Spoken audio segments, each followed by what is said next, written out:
be a pleasant surprise. I'm rooting for him, but Yeah, I'm rooting for him as well. I don't like to see anyone, not do well unless they played at Stony Brook. But no.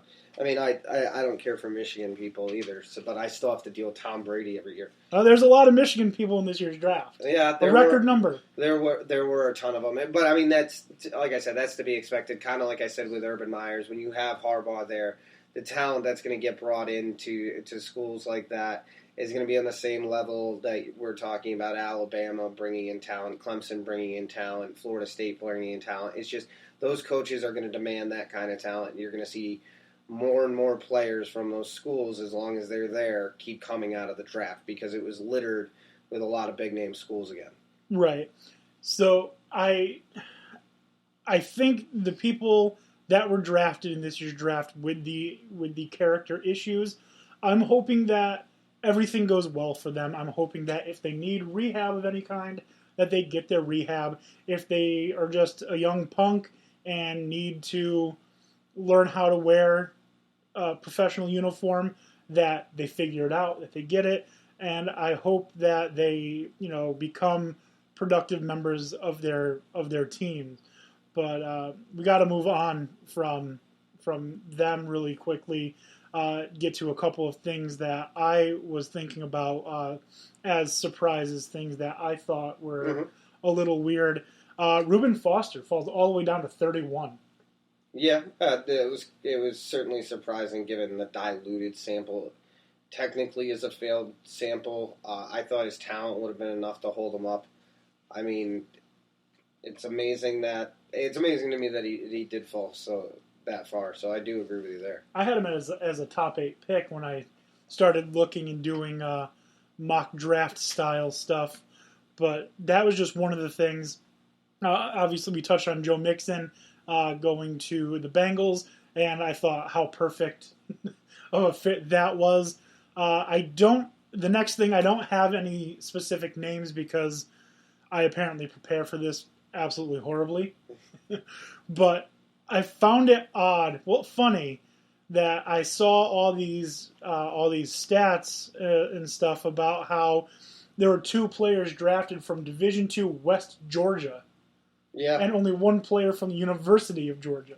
Oh, that's an interesting statistic. I didn't know that one specifically, but I was actually kind of surprised going off of that. There were a lot of D2 guys that were selected. Albany State, Ashland. Draft, gambling.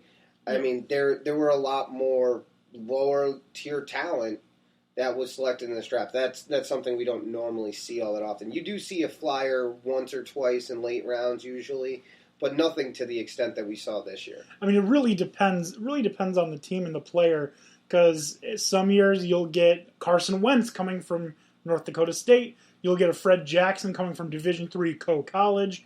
But this did seem like there was a lot of Division I AA and Division II and III talent. Like I said, Ashland had a tight end drafted.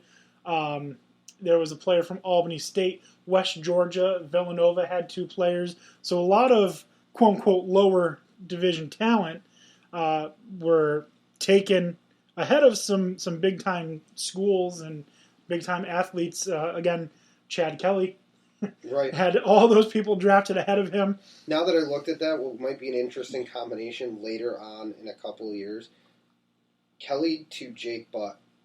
They got Jake Butt at a 145th pick, which, given his injury, is a steal. We'll get to that in just a minute because I have some specific things that I want to say about that in a segment that we're getting to in just a couple minutes. But the last thing that really struck me as being odd are some of the quarterbacks that were drafted. In specific, C.J.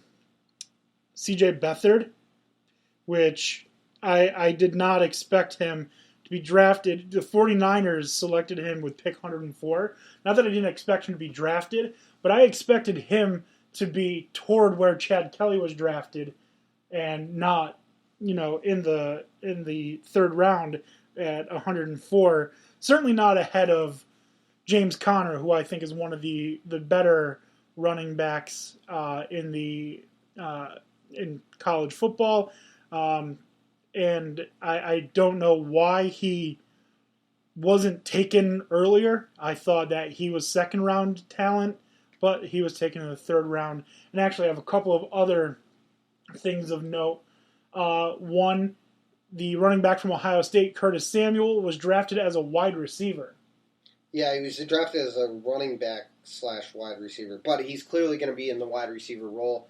He went to Carolina, and they had just gotten McCaffrey, which is kind of strange to me because you almost drafted two of the same guy. Samuel's very similar to McCaffrey in the fact that they're both smaller guys, very quick, but if you can get them the ball in open space, that's really going to give Cam Newton a lot of quick check down options to get the ball out of his hands quicker and should free up Calvin Benjamin to be able to go up for the jump ball. So, I mean, I don't mind it. But, yeah, I thought it was odd he went in as a wide receiver, although Ohio State players have a tendency to switch their positions to wide receiver often. They definitely do. The other thing that I thought was kind of funny, both Oklahoma running backs were drafted despite the fact that, neither one of them was the featured back. Of course, Joe Mixon was the first one. The second one, Samaje Perine. Neither of them really carried the load. They were co-running backs, and yet they both got drafted. Similar to what? Well, actually, not similar, because at USC,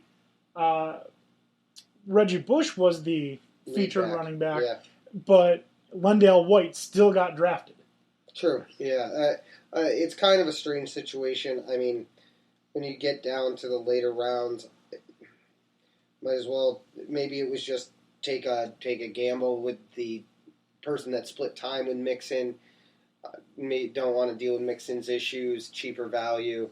But yeah, it's kind of interesting that a guy that wasn't necessarily the featured back is the one that they both go. Right. And I might be remembering this wrong, and if I am, forgive me, but I think this is the second time in recent memory that two Oklahoma running backs were taken in the same draft. Didn't Felix Jones and DeMarco Murray? No, that was Arkansas. Never mind. I am wrong. Anyway. This is the only time I remember two Oklahoma backs going in the same draft. Yeah, so those were the things that I really took away from the draft, other than what we're about to talk about next, and that is our favorite teams and how they drafted.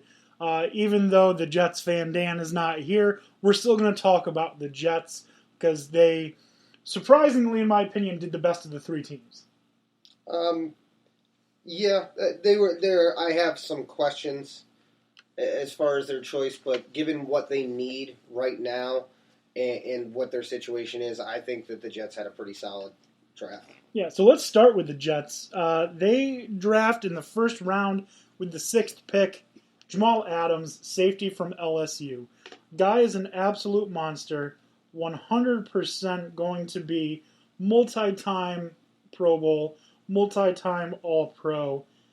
So right there, they filled a need and got what a lot of people would argue is the best player in the draft. So I think kudos to them. They did a great job with that. And for the first time in a while, they did not draft a quarterback. Yes, that's true. But I mean, you've already got so many questions in the quarterback position. And I think that's one thing that I do admire about the Jets is that they weren't reaching for a quarterback this time around.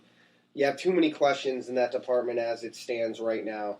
Next year, we just discussed earlier that there's way more talent there. If you need to do something and really don't have any faith in anybody that's in that building after next year, you can get one in the next draft.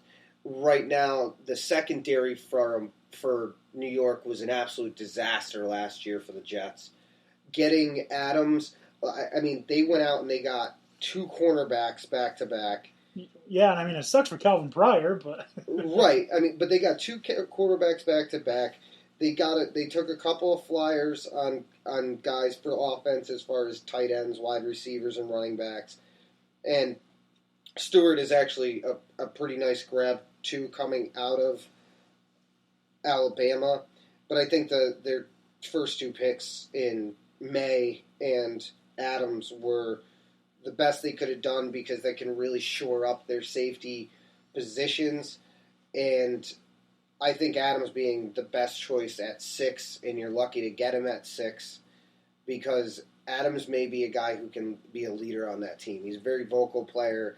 He is someone that can call plays from the safety position and can move things around, which could really set the tone for what looks, based on picks, to be a very young defense going forward. Right, and you're getting, with Adams, you're getting a well-coached player who was coached by Les Miles, who might suck at, controlling the ball, but LSU defenses have historically been... He knows what he's doing on defense. Good. Yeah, he's a Mad Hatter. And then you got Ed Orgeron, who is also an upstanding, great coach, who I hope will have, despite the fact that I hate LSU, who I hope will have a long, prosperous career coaching at LSU. So you're getting, like I said, a smart, well-coached football player, possibly the best player in the draft. I think Reuben Foster was better, but that's debatable depending on your philosophy. Also, you're getting a guy who's coachable. Well, yeah, that helps too, and you can clearly tell by the first couple of picks and even the B picks later on that this was a very Todd Bowles-driven draft. He wanted to shore up a lot of things on defense in ways that he wanted the defense to look like how he wanted it to play. Obviously, I think most of their draft was good for the Jets to be able to shore up a lot of questions they had on defense. Absolutely. Allen being, like you said, that coachable player that could make the difference and set the tone on that defense. The only question I had was with the back-to-back wide receivers being selected on a team that it's already looking like they're going into training camp with 8 or 9 wide receivers. You're never going to carry that many. Right, but they're all young. They're all young wide receivers. They are, but a lot of them are going to have to go because, and unfortunately, it puts a lot of pressure on the guys that are already there because they were willing to take in the 4th and 3rd round 2 wide receivers, even with having so many on the roster already. Those 2 picks were the only ones that kind of had my head scratching, but everything else I think the Jets went after and got exactly what they needed, especially on defense. Solid draft for the Jets. A lot better than what I expected. Like I said, they didn't take a quarterback, so I think that's positive. I think what they should do, and it's not going to happen because they just signed a veteran quarterback, they should rock with Bryce Petty, hope that he does decent enough to where someone later on will be looking for a backup quarterback, and trade him to get something, and then just take a quarterback next year and then get the veteran for that quarterback to sit behind. They're going to have a low pick because they're not going to be a good team. And like I said, like we've said, there's a potential for 7 first-round quarterbacks in next year's draft. Right, and that's what I'm at least unlike Chicago, at least I can see the thought process and the direction that the Jets want things to go, and they seem like they have a plan. They seem like they do, but the Jets' way is to just completely mess everything up. Well, that's true, but I mean they got to figure out Petty. They can try and figure out Hackenberg, but there's nothing to figure out. I figured him out. Send terrible. him to bag at a grocery store. Yeah, I don't know if he could even start in the CFL. I don't know if he would. But we got to move on from the Jets. So I'm going to leave this one up to you. Do you want to do Giants or Cowboys next? We can start with your Cowboys. Start with my Cowboys. Terrible draft. Terrible. You said it. I mean, I actually did. Taco is not a bad pick. Yes, he is. He's a bad pick, especially when I'm just gonna look at the players who were drafted after Taco Charlton that I think are better. So starting with just at the defensive end position. All right, so let's see.